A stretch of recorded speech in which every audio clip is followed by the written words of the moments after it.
تعالیٰ ان کے لیے مال غنیمت حلال کر دے گا، اسی لیے وہ عذاب الہی کی گرفت میں نہیں آئے۔ اگر یہ بات نہ لکھا ہوتا اللہ تعالیٰ لوح محفوظ میں تو سب کو پھر اپنی گرفت میں لے لیتا تھا۔ بہرحال حضور اکرم صلی اللہ علیہ وسلم کی وجہ سے اس امت کو مال غنیمت کی تقسیم کا بھی حق حاصل ہوا اور مال غنیمت حلال قرار دیا گیا۔ حدیث نمبر 3218 حدثنا حناد حدثنا مال غنیمت جو حلال قرار دیا گیا ہے جی، تو اب اس کی نوعیت قیامت تک ایسے ہی رہے گی؟ ایسے ہی رہے گی اس کی نوعیت، کیونکہ جب بھی جنگ ہوگی دشمنان اسلام کے خلاف، جنگ کے پورے شرائط جب پائے جائیں اور مشرکین سے، کفار سے جنگ ہو، غیر مسلموں سے، تو جنگ کے بعد مسلمان فتح و نصرت حاصل کر لی، اور تو جنگ کے بعد جو مال حاصل ہوتا ہے، کفار کا جو مال مسلمانوں کے ہاتھ آتا ہے وہ مال غنیمت کہلاتا ہے، اس کی تقسیم عمل میں آئے گی۔ اب اس کے جو مسائل ہیں کہ کوئی گھوڑے پر سوار ہو کر گیا تھا، کوئی اونٹ پر سوار ہو کر گیا تھا، کوئی پیدل شریک ہوا تھا جنگ میں، تو اس کے حساب سے ان لوگوں کے حصے بنیں گے۔ جو امیر لشکر ہوں گے، جو بھی اس وقت قاضی وقت، حاکم وقت ہوں گے، وہ مسلمانوں کے درمیان تقسیم کریں گے۔ حدیث نمبر 3218 حدثنا حناد حدثنا ابو معاویہ عن الأعمش عن عمرو بن مرۃ عن ابی عبیدۃ بن عبد اللہ عن عبد اللہ بن مسعود قال لما كان يوم بدر وجيء بالأسارى قال رسول الله صلى الله عليه وسلم ما تقول في هؤلاء الأسارى فذكر في الحديث قصة فقال رسول الله صلى الله عليه وسلم لا ينفلتن أحد منهم إلا بفداء أو ضرب عنق فقال عبد الله بن مسعود فقلت يا رسول الله إلا سهيل بن بيضاء فإني سمعته يذكر الإسلام قال فسكت رسول الله صلى الله عليه وسلم قال فما رأيتني في يوم أخوف أن تقع علي حجارة من السماء مني في ذلك اليوم حتى قال رسول الله صلى الله عليه وسلم إلا سهيل بن البيضاء قال ونزل القرآن بقول عمر ما كان لنبي أن يكون له أسرى حتى يثخن في الأرض إلى آخر الآيات هذا حديث حسن وأبو عبيدة بن عبد الله لم يسمع من أبيه۔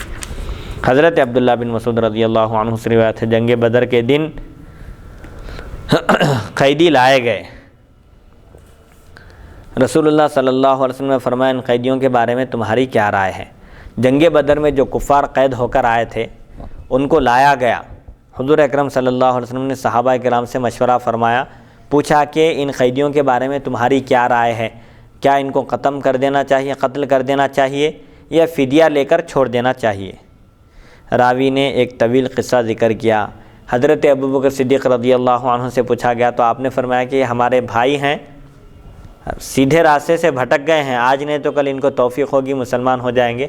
ہمارے ہی خاندان قبیلے کے لوگ ہیں، لہٰذا ان کو فدیہ لے کر ان کی جان بخش دینا چاہیے۔ حضرت عمر سے پوچھا گیا تو حضرت عمر نے کہا کہ ان کی گردن اڑا دینا چاہیے اور ہر ایک کو اس کے رشتہ دار کے حوالے کیا جائے، جو جس کا رشتہ دار ہے اس کے رشتہ دار کے حوالے کیا جائے، اور رشتہ دار کو حکم دیا جائے کہ وہ اپنے رشتہ دار کی گردن اڑا دے جو جنگ بدر میں مسلمانوں کے خلاف میدان جنگ میں اترے تھے۔ راوی نے ایک طویل قصہ ذکر کیا، پھر کہا نبی کریم صلی اللہ علیہ وسلم نے فرمایا ان میں سے کسی کو بھی نہ چھوڑا جائے مگر یہ کہ فدیہ لیا جائے۔ ان قیدیوں میں سے جو بھی رہائی چاہتا ہے، آزاد ہونا چاہتا ہے، اس کو فدیہ دینا لازم ہوگا، اگر فدیہ دینے سے انکار کر دے تو اس کی گردن مار دی جائے۔ حضرت عبداللہ بن مسعود رضی اللہ عنہ فرماتے ہیں میں نے عرض کیا یا رسول اللہ صلی اللہ علیہ وسلم سہیل بن بیضاء کو چھوڑ دیا جائے۔ ایک شخص قید ہو کر آیا تھا جنگ بدر میں کفار کی طرف سے، مسلمانوں نے اس کو گرفتار کر لیا، اس کا نام تھا سہیل بن بیضاء۔ تو حضرت عبداللہ بن مسعود سفارش کیے، کیوں سفارش کیے؟ کیونکہ میں نے اسے اسلام کا ذکر کرتے ہوئے سنا ہے کہ یہ مسلمان ہو گئے ہیں، لہٰذا ان کو بخش دیا جائے، ان کو چھوڑ دیا جائے، ان کی جان بخش دی جائے۔ ہو سکتا ہے کہ انہوں نے اسلام کا اعلان اس لیے نہیں کیا ہو کہ کفار مکہ سے اپنی جان کا خوف کر کے ڈر کے انہوں نے زبان سے اس کا اظہار نہیں کیا، اعلان نہیں کیا اپنے اسلام کا، تو حضرت صلی اللہ علیہ وسلم خاموشی اختیار کیے، خاموش ہو گئے۔ تو حضرت ابن مسعود رضی اللہ عنہ فرماتے ہیں میں نے اپنے آپ کو اس دن جتنا خوف زدہ دیکھا اتنا کبھی نہیں دیکھا، مجھے ڈر تھا کہ جیسا کہ اب آسمان سے مجھ پر پتھر گرے گا، یعنی میں ان کی سفارش کرنے کے لیے تو زبان کھولا اور بول دیا حضور کے سامنے، لیکن حضور اکرم صلی اللہ علیہ وسلم خاموشی اختیار کرنے سے مجھے فکر ہو گئی اور میں بہت خوفزدہ ہو گیا کہ کہیں حضور اکرم صلی اللہ علیہ وسلم مجھ سے ناراض تو نہیں ہو گئے ہیں سفارش کرنے کی وجہ سے، اور ایسا محسوس ہو رہا تھا کہ اب آسمان سے میرے اوپر ایک پتھر گرے گا اور مجھے ہلاک کر دے گا۔ پھر حضور اکرم یہاں تک کہ حضور اکرم صلی اللہ علیہ وسلم نے فرما دیا کہ سہیل بن بیضاء مستثنیٰ ہے، یعنی ان کو چھوڑ دیا جائے، ان کی جان بخش دی جائے، ان کی گردن نہ ماری جائے۔ حضرت ابن مسعود رضی اللہ عنہ فرماتے ہیں حضرت عمر رضی اللہ عنہ کی رائے کے مطابق قرآن کی آیت نازل ہوئی، فیصلہ کیا گیا۔ حضرت ابوبکر صدیق رضی اللہ عنہ کی رائے کے مطابق حضور اکرم صلی اللہ علیہ وسلم نے فیصلہ کیا، لیکن قرآن حضرت عمر رضی اللہ عنہ کی رائے کے مطابق نازل ہوا۔ اللہ تعالیٰ نے فرمایا کہ کسی نبی کے شایان شان نہیں کہ ان کے لیے قیدی ہوں تو قیدیوں کو فدیہ لے کر وہ چھوڑ دیں، یہاں تک کہ زمین میں وہ ان کو خوب قتل کر دیں۔ یعنی جو دشمنان اسلام ہیں، اسلام کے خلاف جنہوں نے بغاوت کی اور میدان جنگ میں اترے، ان کی تو سزا یہی ہے کہ ان کی گردن مار دی جائے۔ آج بھی یہی حکم باقی ہے۔ اب یہ تو خیر جنگ بدر میں جو واقعہ پیش آیا تھا اس ضمن میں آیتیں نازل ہوئی حتی یثخن فی الارض تریدون عرض الدنیا۔ اللہ تعالیٰ فرماتا ہے تم لوگ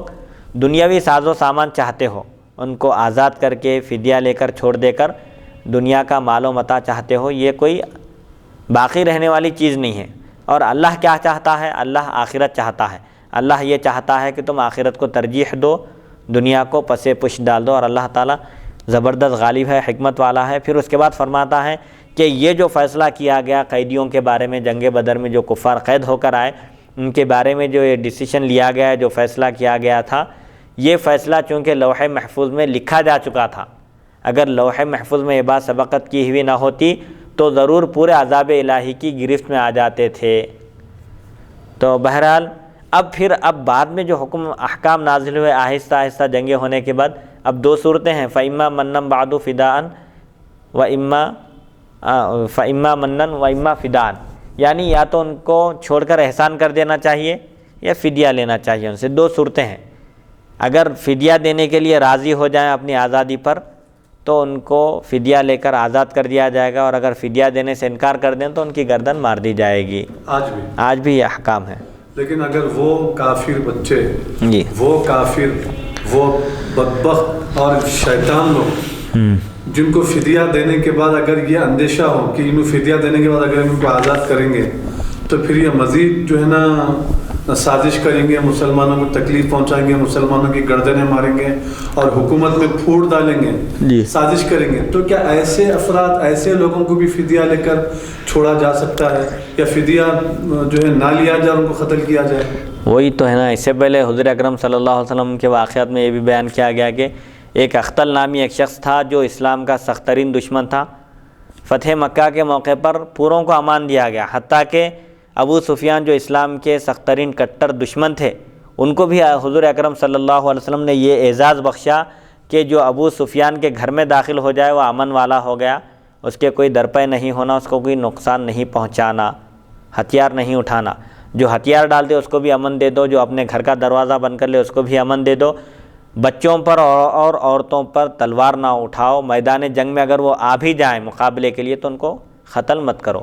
یہ احکام دیے گئے۔ اور پھر حضور اکرم صلی اللہ علیہ وسلم نے خود یہ فرمایا کہ جو سخت ترین دشمن تھے اسلام کے، ایک اختل نامی ایک شخص تھا، آپ نے فرمایا کہ اگر اس کو کعبے کے غلاف سے چمٹا ہوا بھی پاؤ تو اس کو قتل کر دو، پکڑا ہوا بھی اگر ہے، کعبے کے اندر بھی پناہ لیا ہوا ہے تو اس کی فکر مت کرو، اسلام کا سخت ترین دشمن ہے، اس کو زمین پر جینے کا حق حاصل نہیں ہے، اس کو ختم کر دو۔ تو یہ حاکم وقت کی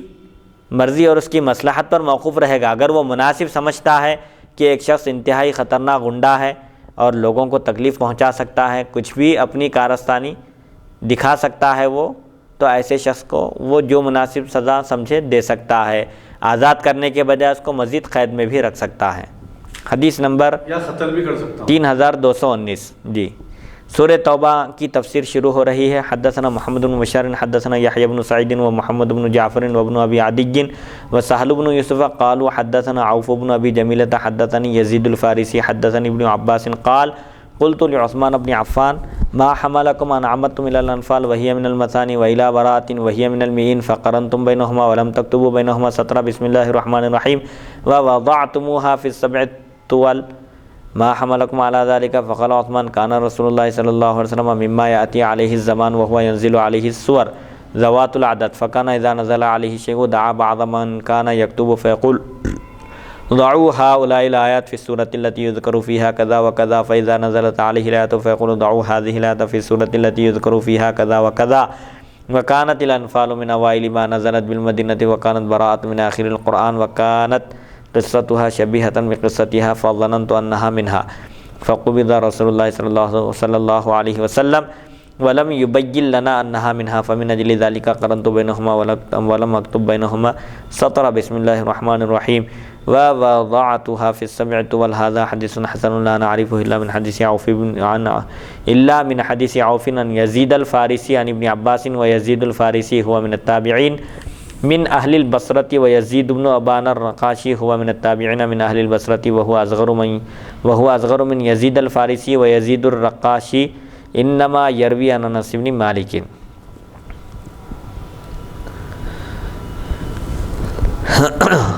سورہ توبہ کی تفسیر شروع ہو رہی ہے۔ حضرت ابن عباس رضی اللہ عنہما سے روایت ہے، فرماتے ہیں میں نے حضرت عثمان غنی رضی اللہ عنہ سے پوچھا کیا بات ہے کہ آپ نے سورہ انفال اور سورہ توبہ کو اکٹھا کر دیا اور درمیان میں بسم اللہ بھی نہیں لکھی، حالانکہ پہلی صورت مثانی میں سے ہے جبکہ دوسری صورت مئین سے متعلق ہے۔ مثانی وہ صورتیں ہیں جو مئین سے دوسرے درجے پر ہوں، یعنی پہلے مئین 200 آیتوں کی جو 100 آیتوں کے اوپر جو صورتیں ہیں، جیسے سورہ بقرہ ہے 286 آیتیں ہیں، سورہ آل عمران ہے، سورہ نساء ہے، سورہ مائدہ ہے۔ تو حضرت عثمان غنی رضی اللہ عنہ سے حضرت ابن عباس پوچھ رہے ہیں کہ آپ نے سورہ انفال اور سورہ توبہ کو ایک ساتھ رکھا، حالانکہ سورہ انفال سورہ توبہ سے چھوٹی ہے۔ سورہ انفال آدھے پارے کا ہے اور سورہ توبہ پورے ایک پارے کا ہے، تو جو شروع سے جو ترتیب آ رہی تھی 2.5 پارے، پھر اس کا 1.25 پارہ، 1.5 پارہ، 1 پارہ، 1.25 پارہ، ایسا یہ تقریباً سورہ بقرہ، آل عمران، سورہ نساء، مائدہ، انعام، اعراف 6 صورتیں ہیں، بڑی بڑی زیادہ تعداد میں آیتوں والی بڑی صورتیں ہیں یہ۔ اب آپ کیا کیے یہاں پر سورہ توبہ اور وہ جو مئین والی جو صورتیں ہیں جس میں 100 کی تعداد میں آیتیں ہیں، ان دونوں کے بیچ میں سورہ انفال کو رکھ دیا آپ، پھر دونوں کے بیچ میں بسم اللہ بھی نہیں لکھے۔ کیا حکمت ہے اس کی، کیا مصلحت ہے؟ حضرت ابن عباس رضی اللہ عنہما نے حضرت عثمان بن عفان رضی اللہ عنہ سے پوچھا اور درمیان میں آپ نے بسم اللہ بھی نہیں لکھی، حالانکہ پہلی صورت مثانی میں سے ہے یعنی سورہ انفال اور دوسری صورت مئین سے متعلق ہے، اس طرح آپ نے دونوں کو سبع طوال میں رکھ دیا، ایسا کیوں کیے، اس میں کیا حکمت ہے؟ حضرت عثمان بن عفان رضی اللہ عنہ نے فرمایا نبی کریم صلی اللہ علیہ وسلم پر زمانہ دراز تک کئی صورتیں نازل ہوتی رہیں، 23 سال کی مدت میں قرآن مجید آہستہ آہستہ تھوڑا تھوڑا حسب ضرورت نازل کیا گیا، لہٰذا جب آپ پر کوئی چیز نازل ہوتی، کوئی آیت نازل ہوتی تو آپ کاتب وحی کو بلا کر فرماتے ان آیتوں کو فلاں مضمون کی صورت میں رکھ دو، جب کوئی اور آیت نازل ہوتی تو فرماتے اسے فلاں مضمون کی صورت میں رکھ دو۔ حضور اکرم صلی اللہ علیہ وسلم نے قرآن کی ترتیب بتائی تھی کہ فلاں آیت نازل ہوئی ہے اس کو فلاں آیت کے بعد رکھو، اور اب یہ آیت نازل ہوئی ہے اس کو فلاں سورہ میں فلاں آیت کے بعد رکھو۔ سورہ انفال مدینہ طیبہ میں نازل ہونے والی ابتدائی صورتوں میں سے ہے اور سورہ توبہ قرآن کے آخری حصے میں سے ہے، دونوں کے مضامین ایک جیسے ہیں۔ سورہ انفال میں بھی جنگوں کا ذکر ہے اور سورہ توبہ میں بھی جنگوں کا ذکر ہے، لہٰذا دونوں کے مضامین، دونوں کے عناوین قریب قریب ہیں، دونوں میں مکمل مناسبت ہے، اسی وجہ سے میں نے سورہ توبہ کو سورہ انفال کے ساتھ جوڑ دیا۔ اس لیے میں نے دونوں کے مضامین ایک جیسے ہونے سے میں یہ سمجھا کہ سورہ توبہ بھی سورہ انفال ہی کا ایک حصہ ہے، اسی سے ریلیٹڈ ہے، جڑا ہوا ہے، اسی لیے میں نے دونوں کے درمیان بسم اللہ بھی نہیں لکھی۔ اور ایک حکمت یہ بیان کی جاتی ہے کہ سورہ توبہ میں عذاب کا ذکر ہے اور بسم اللہ الرحمن الرحیم عذاب کو اٹھانے کے لیے لکھا جاتا ہے، لہذا منافقوں کا اور عذاب کا ذکر ہے سورہ توبہ میں، ان کے لیے کوئی امان نہیں ہے، اس لیے بسم اللہ الرحمن الرحیم سورہ توبہ کے شروع میں نہیں لکھا گیا اور پڑھنا بھی نہیں ہے۔ سورہ انفال کے ساتھ ملا کر سورہ توبہ کی تلاوت کرنا ہے، البتہ اگر کوئی شروع کر رہا ہے سورہ توبہ سے تلاوت تو اس کو قرآن مجید پڑھنے سے پہلے جیسا کہ تعوذ پڑھنا واجب ہے، اعوذ باللہ من الشیطان الرجیم، صرف اعوذ باللہ من الشیطان الرجیم پڑھ کر سورہ توبہ کی تلاوت شروع کرنا چاہیے۔ اب اس کے بعد رسول اللہ صلی اللہ علیہ وسلم کا وصال باکمال ہو گیا اور آپ نے بیان نہ فرمایا کہ یہ صورت اسی صورت سے ہے، وحی نازل ہوتی رہی، کاتبہ نے وحی کے ذریعے آپ دکھاتے رہے، لیکن وصال باکمال ہو گیا اور ہم کو یہ نہیں معلوم ہوا کہ سورہ توبہ بھی سورہ انفال ہی کا ایک جز ہے، اسی سے متعلق ہے، جڑا ہوا ہے، بیچ میں کوئی فصل نہیں ہے، یا پھر بیچ میں کوئی فصل ہے، یہ دو الگ الگ صورتیں ہیں۔ یہ ایسا ہونے کی وجہ سے وضاحت بھی نہیں ہوئی ہے، اس لیے میں نے دونوں کے مضامین ایک جیسے ہونے سے سورہ انفال کے بعد سورہ توبہ کو رکھ دیا اور دونوں کے بیچ میں بسم اللہ بھی نہیں لکھی۔ تو پھر اب دونوں صورتوں کو بھی ایسے ہی تلاوت کرنا چاہیے؟ تلاوت ایسے ہی ہوگی، جب سورہ انفال ختم ہوگا تو بغیر اعوذ باللہ بسم اللہ کے سورہ توبہ شروع کی جائے گی۔ سورہ انفال کو بھی اعوذ باللہ بسم اللہ کے بغیر شروع کیا جائے؟ نہیں، صرف سورہ توبہ کے شروع میں بسم اللہ نہیں ہے، سورہ انفال تو اعوذ باللہ بسم اللہ، اگر کوئی سورہ انفال سے ہی شروع کر رہا ہے، قرآن مجید کی جہاں سے بھی وہ تلاوت شروع کرے، تعوذ پڑھنا واجب ہے، تسمیہ اگر پڑھے تو بہتر ہے، سنت ہے، نہیں بھی پڑھے تو گناہ نہیں ہوگا، لیکن خالی بسم اللہ سے قرآن کی تلاوت نہیں شروع کی جا سکتی۔ اعوذ باللہ من الشیطان الرجیم پڑھنا واجب ہے، اور یہ قرآن کی تلاوت کے ساتھ خاص ہے، حدیث پڑھتے وقت یا اذان دیتے وقت یا کوئی اور دینی کتابوں کے مطالعے کے وقت تعوذ پڑھنا نہیں ہے، بلکہ تعوذ صرف قرآن کے ساتھ خاص ہے۔ اللہ تعالیٰ قرآن پاک میں ارشاد فرماتا ہے جب تم قرآن پڑھو تو اعوذ باللہ من الشیطان الرجیم پڑھ لیا کرو۔ بہرحال حضرت عثمان غنی رضی اللہ عنہ نے فرمایا کہ چونکہ دونوں صورتوں میں مناسبت ہے، دونوں کے مضامین ایک جیسے ہیں، تو میں یہ سمجھا کہ یہ صورت بھی اسی سے ملحق ہے، ریلیٹڈ ہے، متعلق ہے، اس لیے میں نے دونوں صورتوں کو ملا دیا اور ان کے درمیان میں بسم اللہ بھی نہیں لکھی اور اسے سبع طوال میں رکھ دیا۔ طویل 7 صورتوں میں میں نے اس کا شمار کر دیا۔ سورہ بقرہ، آل عمران، نساء، مائدہ، انعام، اعراف 6 ہو گئے، انفال اور توبہ کو ایک ساتھ ملا دے کے 7 شمار کیے، اس میں سبع طوال 7 طویل صورتیں جس میں بہت زیادہ تعداد میں آیتیں ہیں۔ یہ حدیث حسن ہم اسے صرف بواسطہ عوف و یزید فارسی حضرت ابن عباس رضی اللہ عنہما سے پہچانتے ہیں۔ یزید فارسی تابعی ہیں اور اہل بصرہ سے ہیں۔ یزید بن ابان رقاشی بھی تابعی بصری ہیں اور یزید فارسی سے کم عمر ہیں۔ یزید رقاشی حضرت انس بن مالک رضی اللہ عنہ سے روایت کرتے ہیں۔ حدیث نمبر 3220 حدثنا الحسن بن علی الخلال وحدثنا حسین بن علی الجعفی عن زائدة عن شبیب بن غرقدة عن سلیمان بن عمرو بن الاحوص قال حدثني ابي انه شهد حجة الوداع مع رسول الله صلى الله عليه وسلم فحمد الله واثنى عليه وذكر ووعظ ثم قال اي يوم احرم اي يوم احرم اي يوم احرم قال فقال الناس يوم الحج الاكبر يا رسول الله قال فان دماءكم واموالكم واعراضكم عليكم حرام كحرمة يومكم هذا فی بلدکم هذا فی شہرکم هذا الا لا یجنی جان الا علی نفسه ولا یجنی والد علی ولده ولا ولد علی والده الا ان المسلم اخو المسلم فلیس یحل لمسلم من اخیه شیء الا ما احل من نفسه الا وان كل ربا فی الجاہلیۃ موضوع لکم رؤوس اموالکم لا تظلمون ولا تظلمون غیر ربا العباس بن عبد المطلب فانه موضوع كله الا وَإِنَّ كُلَّ دَمٍ كَانَ فِي الْجَاهِلِيَّةِ مَوْضُوعٌ وَأَوَّلُ دَمٍ أَضَعُ مِنْ دَمِ الْجَاهِلِيَّةِ دَمُ الْحَارِثِ بْنِ عَبْدِ الْمُطَّلِبِ كَانَ مُسْتَرْضَعًا فِي بَنِي لَيْثٍ فَقَتَلَتْهُ هُذَيْلٌ أَلَا وَاسْتَوْصَوْا بِالنِّسَاءِ خَيْرًا فَإِنَّمَا هُنَّ عَوَانٌ عِنْدَكُمْ لَيْسَ تَمْلِكُونَ مِنْهُنَّ شيئا غير ذلك إلا يأتين بفاحشة مبينة فإن فعلن فاهجروهن في المضاجع واضربوهن ضربا غير مبرح فإن أطعنكم فلا تبغوا عليهن سبيلا ألا وإن لكم على نسائكم حقا ولنسائكم عليكم حقا فأما حقكم على نسائكم فلا يؤتين فروشكم من تكرهون ولا يأذن في بيوتكم لمن تكرهون ألا وإن حقهن عليكم أن تحسنوا إليهن في كسوتهن وطعامهن هذا حديث حسن صحيح ورواه أبو الأحوص عن شبيب بن غرقدة۔ حضرت عمرو بن احوص رضی اللہ عنہ سے روایت ہے کہ وہ حجۃ الوداع کے موقع پر نبی کریم صلی اللہ علیہ وسلم نے اللہ تعالیٰ کی حمد و ثنا کے بعد واعظ و نصیحت فرمائی اور پوچھا سب سے زیادہ عزت و حرمت والا دن کون سا ہے؟ یہ بات آپ نے 3 مرتبہ فرمائی کہ سب سے زیادہ عزت و حرمت والا دن کون سا ہے؟ راوی کہتے ہیں لوگوں نے کہا یا رسول اللہ صلی اللہ علیہ وسلم حج اکبر کا دن، یعنی جمعہ کے دن 10 تاریخ آ جائے حج کی تو اس کو حج اکبر کہتے ہیں۔ غالباً عرفہ اگر جمعہ کے دن ہو تو حج اکبر کہتے ہیں۔ تو صحابہ نے عرض کیا کہ عزت اور حرمت والا دن حج اکبر کا دن ہے، تو نبی کریم صلی اللہ علیہ وسلم نے فرمایا بے شک تمہارے خون یعنی تمہاری جانیں، تمہارے مال اور تمہاری عزت و آبرو تم پر آپس میں اس طرح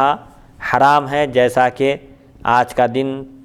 تمہارے اس شہر اور اس مہینے میں حرام ہے۔ یعنی جس طرح آج کا دن حرمت والا ہے، یہ شہر حرمت والا ہے مکہ مکرمہ، اور یہ مہینہ حرمت والا ہے جس میں جنگ کرنا حرام ہے، کفار بھی اس کی حرمت کا لحاظ کرتے تھے دور جاہلیت میں بھی۔ تو حضور اکرم صلی اللہ علیہ وسلم نے تاکید کے ساتھ فرما دیا کہ مسلمانوں کی جان اور ان کا مال اور ان کی عزت و آبرو آپس میں ایک دوسرے پر حرام ہے۔ کوئی کسی مسلمان کی بے عزتی نہ کرے اور کوئی کسی مسلمان کا ناحق خون نہ کرے اور کوئی کسی مسلمان کا مال ہڑپ نہ کر لے، غصب نہ کر لے، چوری نہ کر لے۔ بہرحال یہ سب چیزیں اس پر حرام ہیں۔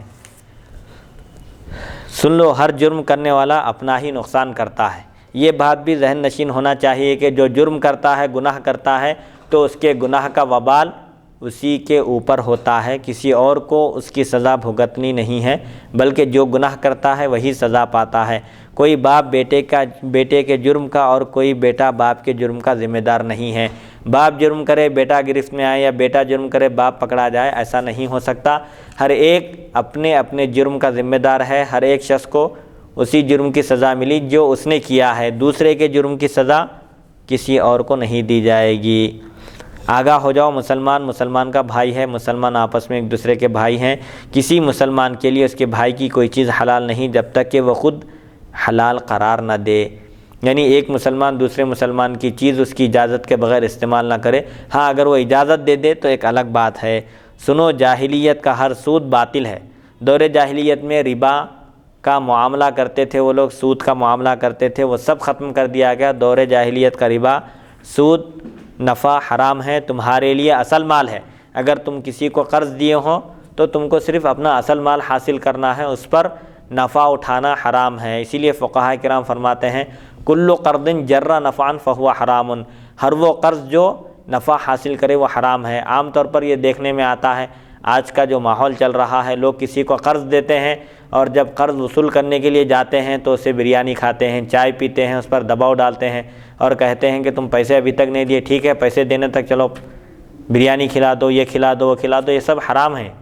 امام اعظم ابو حنیفہ رحمۃ اللہ علیہ کی تقوی و پرہیزگاری کا یہ حال تھا کہ آپ کا ایک شخص قرض ادا کرنا باقی تھا، ایک جنازہ آیا، ظہر کی نماز کا وقت تھا، آپ نے ایک جنازے میں شرکت کے لیے آپ تشریف لے گئے، سخت گرما کا موسم تھا، انتہائی شدید دھوپ تھی، لوگوں نے آپ سے عرض کیا، آپ دھوپ میں کھڑے ہوئے تھے تو لوگوں نے عرض کیا کہ آپ ذرا اس گھر کی چھاؤں میں تشریف لائیے، یہاں سائے میں ٹھہریے، چھاؤں میں ٹھہریے، دھوپ میں کیوں ٹھہرے ہوئے ہیں؟ تو آپ نے فرمایا کہ یہ مکان والا، یہ گھر والا میرا قرضہ باقی ہے، اگر میں اس کے گھر کی چھاؤں میں ٹھہروں گا تو اس کو قرضہ دے کر اس کے گھر کی چھاؤں سے میں نفع اٹھانے والوں میں شمار کیا جاؤں گا، جو حرام ہے، فائدہ اٹھانے والا۔ تو بولنے کا مقصد یہ ہے کہ کسی کی مجبوری کا ناجائز فائدہ اٹھانا جائز نہیں ہے۔ حضور اکرم صلی اللہ علیہ وسلم نے فرمایا کہ جاہلیت کا ہر ربا، ہر سود باطل ہے، تمہارے لیے اصل مال ہے، تم جو اصل مال قرض دیے ہیں وہ حاصل کر لو، نہ تم کسی پر ظلم کرو اور نہ تم پر ظلم کیا جائے گا، سوائے عباس بن عبد المطلب کے ربا کے، کیونکہ وہ موضوع ہے، میں نے سارا سود باطل کر دیا ہے۔ عباس بن عبد المطلب کسی کو قرض دیے ہیں تو ان کو چاہیے کہ وہ ان کا صرف اصل قرضہ ادا کریں، اس پر سود اور نفع نہ دیں۔ آگاہ ہو جاؤ، جاہلیت کا ہر خون ساقط ہے۔ دور جاہلیت میں جو خون خرابہ ہوا ہے، قتل و غارت گری ہوئی ہے، اب وہ سب چھوڑ دے کر اب یہاں سے اسلام کی روشنی میں زندگی بسر کرو۔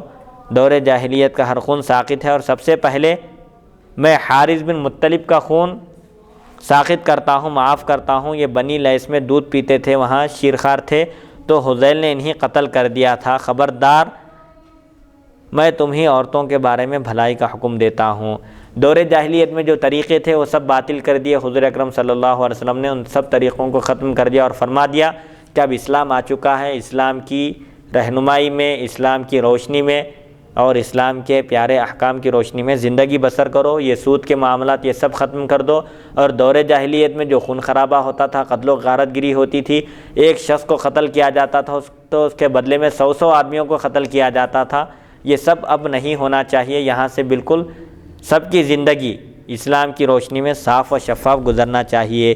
اور پھر آپ فرماتے ہیں کہ میں تمہیں عورتوں کے بارے میں بھلائی کا حکم دیتا ہوں۔ خاص طور پر تاکید کے ساتھ کہتا ہوں، وہ تمہاری مددگار ہیں، وہ تمہارے پاس قیدی ہیں، اس کے سوا تم ان کی کسی چیز کے مالک نہیں، مگر یہ کہ وہ بے حیائی کا ارتکاب کریں۔ اگر بیوی عورت اگر بے حیائی کا ارتکاب کرے، زنا کرے، کھلی بے حیائی کا ارتکاب کرے، تو جب شوہر کو اختیار ہے اس کو سزا دینے کا، اس کو مارنے کا، اس کو الگ کرنے کا، اس کو تعذیب کرنے کا۔ اگر وہ ایسا کریں، بے حیائی کے راستے کو اختیار کریں، بے حیائی کریں، تو ان کے بستروں میں، ان کو بستروں میں الگ چھوڑ دو، ان سے علیحدگی اختیار کر لو، اور اس کے باوجود وہ باز نہ آئیں، سدھر نہ جائیں، اپنی اصلاح نہ کر لیں، تو ان کو ہلکی مار مارو، ایسی مار نہ مارو کہ جس کی وجہ سے چہرہ زخمی ہو جائے، ہلکی ضرب و زدن کی اجازت ہے مارنے کی۔ اگر مار کے بعد، اگر وہ لوگ مار پیٹ کے بعد اگر فرما برداری پر اتر آئیں، فرما برداری کریں، بات مان لیں، تو پھر آپ کوئی اور بہانہ، کوئی اور راستہ تلاش نہ کرو ان کو علیحدہ کرنے کا، ان کو تکلیف پہنچانے کا، بلکہ ان کی غلطی کو معاف کر دو اور ان کی اصلاح کرو۔ سنو، تمہاری عورتوں کے ذمے تمہارے حقوق ہیں اور ان کے تمہارے ذمے کچھ حقوق ہیں۔ عورتوں کے مردوں پر حقوق ہیں اور مردوں کے عورتوں پر حقوق ہیں۔ اسلام میں یک طرفہ حقوق کہیں بھی نہیں ہے۔ شوہروں کو کوئی ذمہ داری دی گئی ہے تو عورتوں پر بھی کوئی ذمہ داری عائد کی گئی ہے۔ اب دونوں کے حقوق کیا ہیں؟ عورتوں کے ذمے تمہارا حق یہ ہے کہ ان لوگوں کو تمہارا بستر کھندلنے کی یا تمہارے بستر پر آنے کی اجازت نہ دیں جنہیں تم ناپسند کرتے ہو۔ مطلب یہ ہے کہ تم جن لوگوں سے نفرت کرتے ہو، جن لوگوں کے آنے جانے کو پسند نہیں کرتے، ایسے لوگوں کو عورتیں گھر میں آنے نہ دیں، اور تمہارے ناپسندیدہ کو گھر میں نہ آنے دیں۔ مطلب یہ ہے کہ تم جن لوگوں سے نفرت کرتے ہو، جن کو ناپسند کرتے ہو، جن کا آنا جانا تم کو پسند نہیں ہے، ایسے لوگوں کو عورتیں گھر میں آنے نہ دیں۔ اب عورتوں کے اوپر مردوں کے یہ حقوق تھے، اب مردوں کے اوپر عورتوں کے حقوق کیا ہیں، اور ان کا تمہارے ذمے یہ حق ہے، ان عورتوں کا تمہارے ذمے یہ حق ہے کہ انہیں اچھا لباس پہناؤ اور اچھا کھانا دو، جو کھاتے ہو وہی کھلاؤ اور جو پہنتے ہو وہی پہناؤ۔ اپنے لیے تو خود کے لیے اچھے اچھے کپڑے لے رہے ہیں، خرید رہے ہیں، سلا رہے ہیں، لیکن ان کو معمولی لباس فراہم کیا جا رہا ہے۔ ایسا نہیں کرنا چاہیے۔ جب پہنو تو پہناؤ اور جب کھاؤ تو کھلاؤ، یہ حکم آیا ہے۔ یہ حدیث حسن صحیح ہے اور ابو احوص نے اسے شبیب بن غرقدہ سے روایت کیا ہے۔ بہرحال حضور اکرم صلی اللہ علیہ وسلم نے اس خطبے میں امت کے لیے بہترین زرین اصول بیان کیے ہیں اور دور جاہلیت کی تمام رسموں کو ختم کیا، اور آپ نے فرمایا کہ عورتوں کے بارے میں آپ نے خاص طور پر تاکید فرمائی، اچھا سلوک کرنے کا حکم دیا۔ یہ اسلام ہی کا فیضان ہے اور اسلام ہی کی دین ہے کہ اس نے عورتوں کو حقوق عطا کیے اور ان کا مقام و مرتبہ بتایا۔ حدیث نمبر 3221، حدثنا عبد الوارث ابن عبد الصمد ابن عبد الوارث حدثنا ابي عن ابي محمد ابن اسحاق عن ابي اسحاق عن الحارث عن علي قال سألت رسول الله صلی اللہ علیہ وسلم عن یوم الحج الاکبر فقال یوم النحر۔ حضرت علی کرم اللہ وجہہ فرماتے ہیں میں نے نبی کریم صلی اللہ علیہ وسلم سے حج اکبر کے دن کے بارے میں پوچھا تو آپ نے فرمایا قربانی کا دن حج اکبر کا دن ہے، یعنی یوم النحر 10 ذی الحج کو ہے۔ 10 ذی الحج کو اگر جمعہ آ جائے تو اس کو حج اکبر کہتے ہیں۔ حدیث نمبر 3222، حدثنا ابن ابی عمر حدثنا سفیان عن ابی اسحاق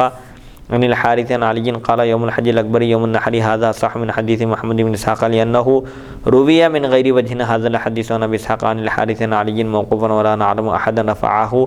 الا ما روی عن محمد بن اسحاق۔ ابن ابی عمر نے بواسطہ سفیان ابو اسحاق اور حارث حضرت علی رضی اللہ عنہ سے موقوفاً روایت کیا ہے۔ محمد بن اسحاق کی روایت سے یہ زیادہ صحیح ہے کیونکہ کئی سندوں سے یہ حدیث بواسطہ ابو اسحاق اور حارث حضرت علی رضی اللہ عنہ سے موقوفاً مروی ہے۔ محمد بن اسحاق کے سوا کسی نے اسے مرفوع روایت نہیں کیا۔ موقوف اس روایت کو کہتے ہیں جس کی سند صحابی تک پہنچے، اور مرفوع اس حدیث کو کہتے ہیں جس کی روایت نبی کریم صلی اللہ علیہ وسلم تک پہنچے۔ حدیث نمبر 3223، حدثنا بندار حدثنا عفان بن مسلم وعبد الصمد قال حدثنا حماد بن سلمة عن سماك بن حرب عن انس بن مالك قال بعث النبي صلی اللہ علیہ وسلم ببراءة مع ابي بكر ثم دعاه فقال لا ينبغي لاحد ان يبلغ هذا الا رجل من اهلي فدعا عليا فاعطاه اياه۔ هذا حدیث حسن غریب من حدیث انس۔ حضرت انس بن مالک رضی اللہ عنہ سے روایت رسول اکرم صلی اللہ علیہ وسلم نے حضرت ابوبکر صدیق رضی اللہ عنہ کو سورہ